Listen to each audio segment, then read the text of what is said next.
Olá a todos, estamos hoje aqui tendo a honra de poder conversar com o Manuel Fernandes, que é diretor da Bytes. Bytes, ele vai contar um pouquinho para a gente, mas é uma ferramenta, uma plataforma que nesse momento ainda mais relevante quando a gente fala de informações, de dados, de análises, de informações corretas, de credibilidade. Eu acho que tudo isso hoje está pairando aí sobre o dia a dia, a rotina de todo mundo. Então, a gente está com o Manuel Fernandes. Obrigada, Manuel, pelo seu tempo. Eu sei que deve estar em um momento aí bastante conturbado e por estar aqui, então, conosco, fazendo esse conteúdo para quem segue a Imaginadora, para quem nos acompanha, nossos parceiros, nossos clientes.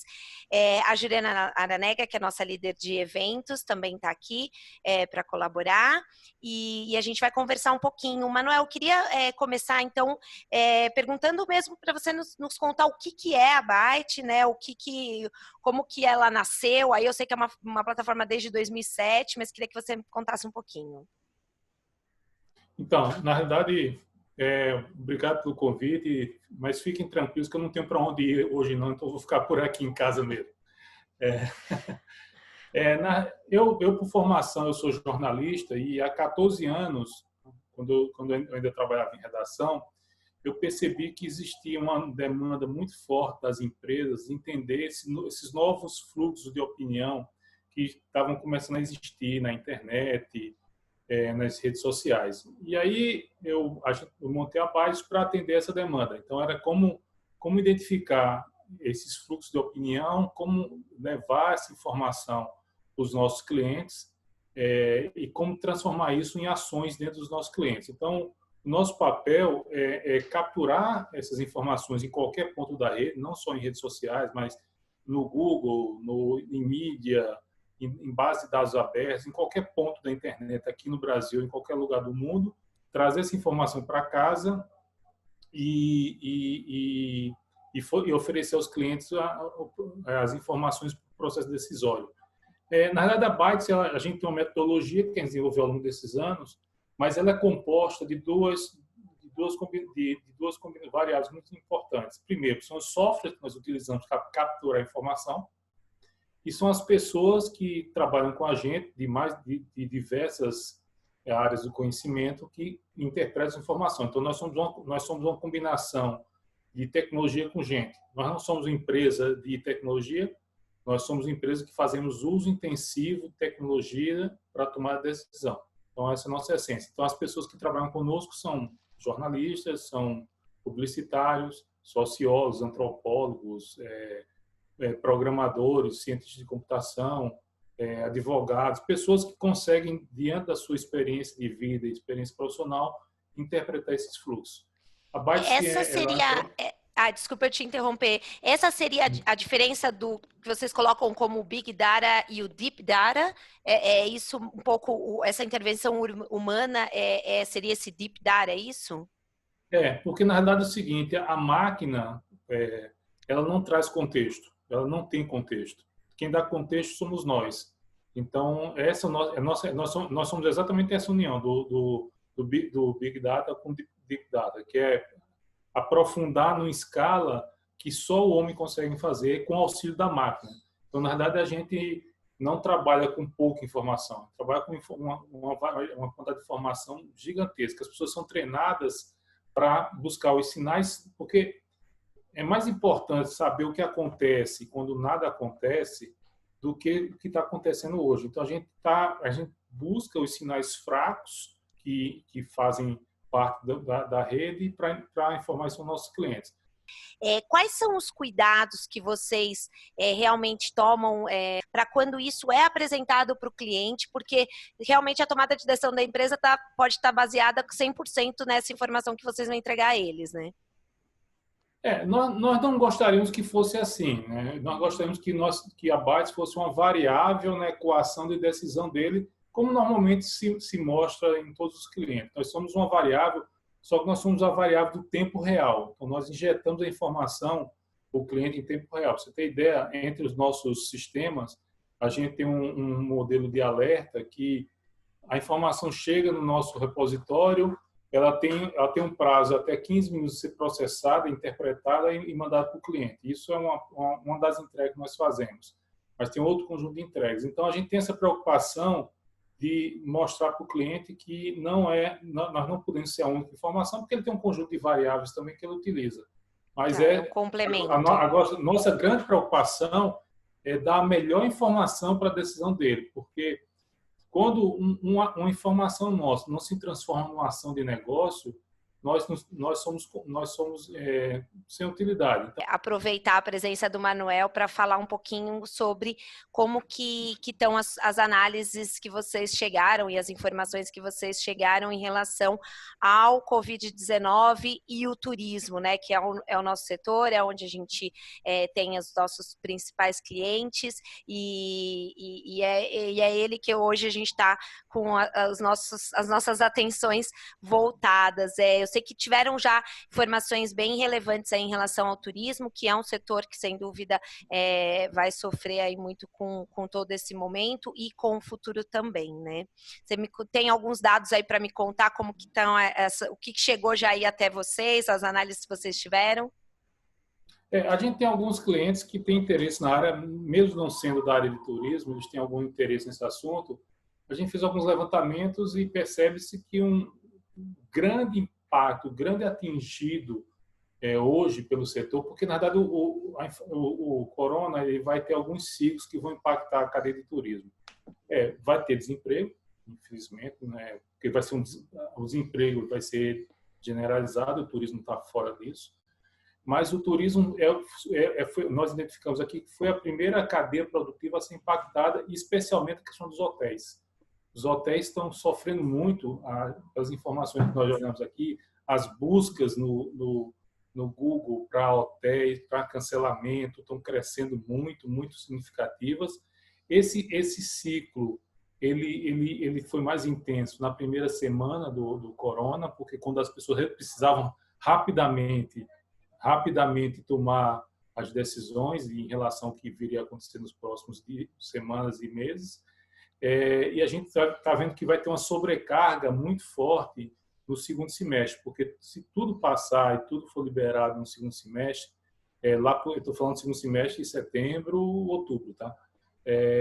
A gente vai ter uma sobrecarga muito forte no sistema, mas a gente entende que os países mais impactados do mundo, tipo Itália e Espanha, vão continuar tendo medidas muito de contenção, e, de certa forma, acho que em algum momento o turismo nacional vai ser beneficiado, porque as pessoas cancelaram suas férias, as pessoas cancelaram suas viagens, e as pessoas estão em casa, não? Vai ter uma hora que vão ter que sair e vão sair para algum lugar. Então, acho que o primeiro movimento vai ser um movimento do turismo nacional fora dos grandes centros que foram impactados. Então, nós entendemos que São Paulo e Rio não serão recuperados no primeiro momento, e a gente vai ter mais buscas, vai ter mais interesse pelo Nordeste, pelo Norte, regiões, e muito, muito interesse pelo interior do país, onde se espera, né, obviamente, que o vírus não chegue com sua grande magnitude.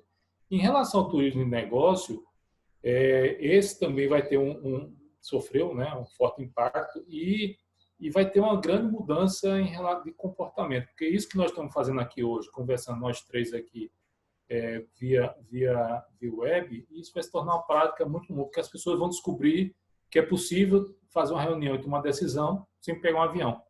Então, acho que as cadeias de hotéis que estão muito próximas a essa questão do turismo negócio, eu falo basicamente pessoal de São Paulo e Rio, vão demorar mais tempo para se recuperar.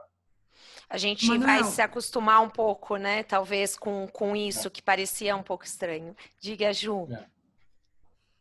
Eu não sei se você chegou a ver esse estudo da MIT que circulou na semana passada, falando dessa possibilidade da gente ter um movimento de isolamento e liberação em ondas, né, para os próximos meses. Na sua opinião, você acha que isso pode fortalecer o turismo de proximidade nesses momentos de liberação, de repente as pessoas pegarem o carro e irem viajar mais para perto, coisas desse tipo? Você acha que pode ser uma tendência?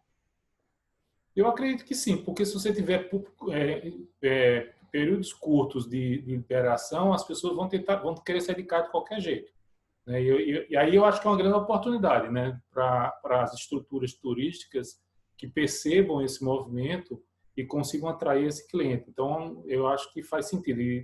Agora, já existem discussões que hoje eu vi um artigo do Milton Friedman no New York Times, que ele conversou, que são perspectivas que vão aparecendo, né? Então, assim, a primeira perspectiva é: vamos escutar os infectologistas e vamos parar tudo, porque tem que parar, senão a estrutura hospitalar não vai aguentar. Mas esse artigo ele coloca um ponto de vista interessante, é o seguinte: a gente tem que conter o vírus sem destruir a economia, né? E com a perspectiva, ele entrevista 3 médicos lá dos Estados Unidos, pesquisadores renomados, e diz o seguinte: talvez a solução fosse não prender as pessoas, mas isolar quem é grupo de risco.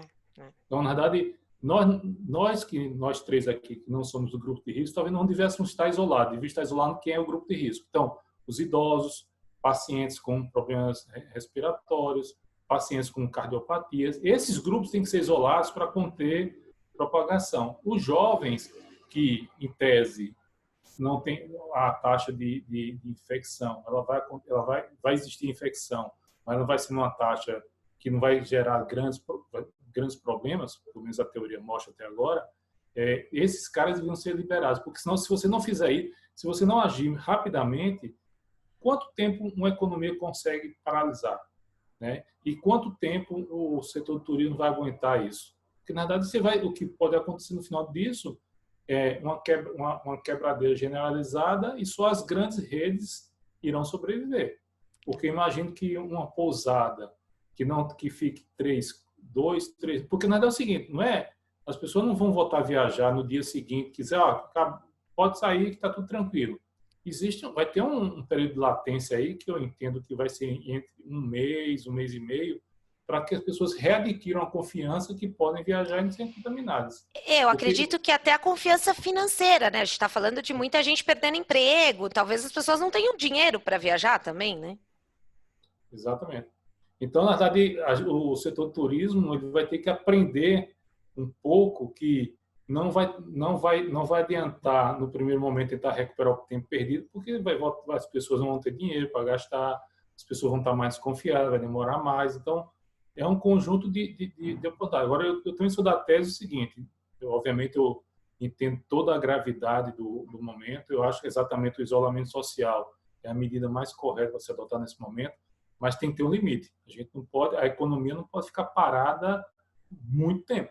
Tudo bem, mas o limite vai ser quando passar o pico e entrar o estágio de latência. Perfeito, mas a gente tem que ter um plano. O que eu acho, e nesse momento seria muito importante, é que se todo o setor deveria estar tendo conversas, como a gente está tendo agora, para pensar em soluções. Porque, na verdade, nossa geração, minha geração mais do que isso, né?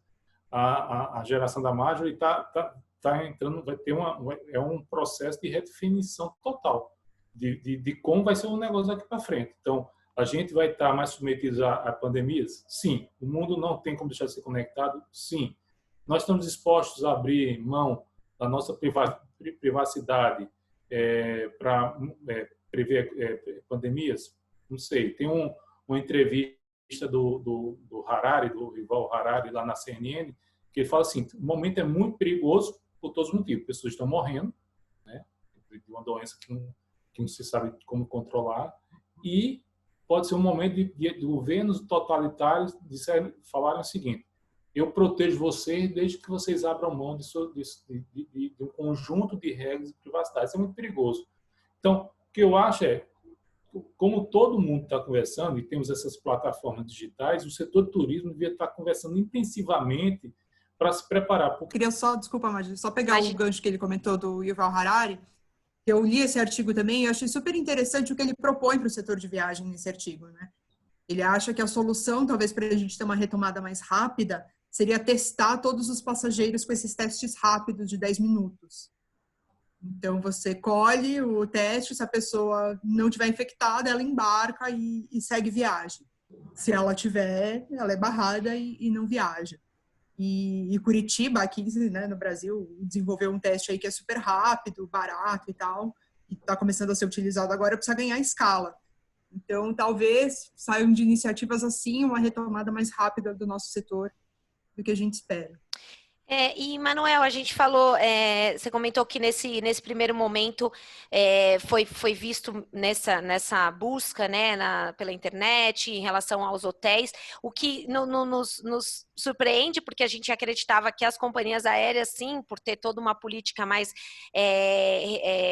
rígida de cancelamento, de remarcação, seriam os primeiros ao que os passageiros iriam se preocupar.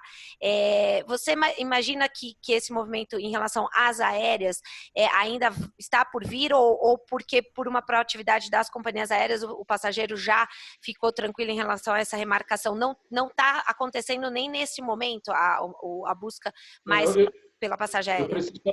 Eu preciso fazer uma correção. Na verdade é o seguinte, quando eu falei os hotéis foram a segunda onda, na verdade. As primeiras 72 horas, quando a OMS decreta a pandemia, e quando aqui o governo resolve agir de maneira mais assertiva, as aéreas são as mais afetadas, né? Obviamente a gente vê um grande crescimento das aéreas, mas são 72 horas intensas, assim, de pessoas buscando informação. Aí quando eles resolveram o problema eu vou cancelar porque eu não quero chegar lá. Quando eles resolveram esse problema, aí os hotéis vieram em segundo lugar. Então, na verdade, o que eu falo dos hotéis é que os hotéis demoraram mais. O tempo dos hotéis de busca, de tentar entender, de tentar resolver, foi maior, porque tem negociações que envolvem tudo. Mas as aéreas foram muito intensas nas 72 horas iniciais, assim, pessoas ligando, buscando informação de como ligar, de como fazer, e teve comportamento. Por exemplo, eu tinha algumas viagens programadas, algumas de trabalho, algumas pessoais, teve companhia que foi super rápida, só está cancelado, e teve companhia que não vai postergar. Você vai postergar para quando? Eu não sei quando vou viajar, mas tem que postergar. Então, assim, essas companhias que tomaram essa decisão de postergar, o que aconteceu? As pessoas buscavam, não tinham respostas, e aí desciam para o PROCON, entendeu? Desciam para o PROCON e para os sites de reclamação das companhias aéreas. Tanto é que a gente está vendo hoje que essas companhias que se foram mais resistentes em cancelar os voos, é a que aumentou a taxa de reclamação delas. E aí vai ter que administrar isso. Porque, na verdade, é muito complexo. Então, só para fazer essa correção, a primeira onda foi forte, quase um tsunami, foram as companhias aéreas, depois foram os hotéis. E agora, o que a gente está vendo, em um ou outro momento, é perguntas sobre o que fazer nas férias de julho. Exatamente. Não sabem. Porque não sabem como vai estar a situação também, né? Não é nenhuma, é uma questão já de dúvida mesmo do cenário, né? Mas a gente tem que estar muito próximo de todo mundo. Então, acho que o setor, dessa maneira, tinha que fazer, primeiro, uma grande aliança, uma grande coalizão, né? Esquecer, como diz um amigo meu, o que nos separa nós já sabemos, nós temos que saber o que nos une. O que é que nos une hoje em dia é combater, primeiro, essa questão do vírus na perspectiva do turismo. Então, se o setor se conscientizasse, dissesse o seguinte, vamos criar uma grande aliança, uma grande coalizão nesse momento, juntar os poucos recursos que nos sobraram nesse momento e vamos informar as pessoas. Dizer, a gente sabe que isso vai passar, mas quando passar, veja o que você pode fazer em Natal, veja o que você pode fazer no Rio Grande do Sul, veja o que você pode fazer no interior de São Paulo, veja, promover, até mesmo criar, porque na verdade o que eu tenho aprendido e muito interessante lá no Conselho de Turismo da FEComércio é que o turismo nada mais é do que um grande momento de experiência. Obviamente a experiência ao ar livre, a experiência vivida pessoalmente é melhor de todos, mas se você, com tecnologia disponível hoje, e aí eu volto para o Harari, ele diz o seguinte, qual a grande diferença, a repórter da CNN perguntou a ele, qual a grande diferença entre a pandemia do coronavírus e a gripe espanhola? A tecnologia. Nós temos, do ponto de vista tecnológico e da medicina, muito mais recursos para combater isso do que tivemos lá em 14. Você imagina o seguinte, você conseguiria colocar o mundo em quarentena em 1914 sem os recursos de comunicação que a gente tem hoje? Possível. Então, a gente tem a comunicação num nível quase granular, individual, e é real isso, temos a medicina que está avançada e vai resolver esse problema. A gente fica comparando, como falta referência para o atual momento, a gente tenta voltar ao passado para buscar uma justificativa. Essa volta ao passado é importante para entender um pouco da dinâmica, mas você tem que contextualizar o momento atual. A medicina vai resolver esse problema. Não pode ser daqui a 2 semanas, 3 semanas, 4 semanas, vai ter uma vacina, vai ter um remédio de qualquer coisa. Mas eu acho que, nesse caso, o setor do turismo tinha que criar um movimento, e aí tem que envolver o governo, tem que envolver todo mundo, que é um movimento de promover novas experiências para as pessoas, entendeu? Então, você vê o caso dos museus da Europa que estão promovendo visitas virtuais. As pessoas precisam ter uma válvula de escape nessa quarentena. E eu acho que o turismo, com as imagens que o turismo proporciona, a qualidade que o turismo proporciona, seria fundamental isso. Muito bom. Muito bom, Manuel. Obrigada. Eu acho que deu para a gente bater um papo, trocar uma ideia, conhecer um pouco aí a importância né, desse monitoramento dessas informações e o quanto isso realmente pode nos ajudar, não só como pessoas físicas, mas como pessoas jurídicas ou vice-versa, e realmente a gente vai continuar muito atento, quem sabe a gente tem aí outras oportunidades para conversar, para falar como que a gente vai ter essa retomada. Agora a gente está vivendo um momento, mas uma das certezas que a gente tem é que vai passar, a Imaginadora está até com uma série que no turismo tudo é passageiro, né? Então, vamos falar aí na retomada, então. Eu agradeço o convite e realmente a gente precisa ter essas conversas. Me coloco à disposição de vocês o que for possível para a gente falar nesse momento. E dizer que o seguinte, tudo que eu comentei aqui com vocês foi baseado em dados. Então, eu costumo falar lá na empresa que análise não é adivinhação. Tá? Então, adivinho é uma coisa, analista é outra. Ah, mas o analista pode errar. Pode errar, mas pelo menos não está adivinhando. Né? Então, a minha taxa de erro não vai ser 100% ou de acerto 100%, entendeu? Mas, exatamente, eu acho que os dados são definidores, primeiro, para a gente reduzir o pânico, para a gente enxergar oportunidades e para criar uma nova dinâmica nas relações, tanto pessoais quanto empresariais. Tá ótimo, então. Muito obrigada, Manuel. Obrigada, Juliana. Até a próxima. Obrigada. Tchau, tchau. Obrigado. Tchau.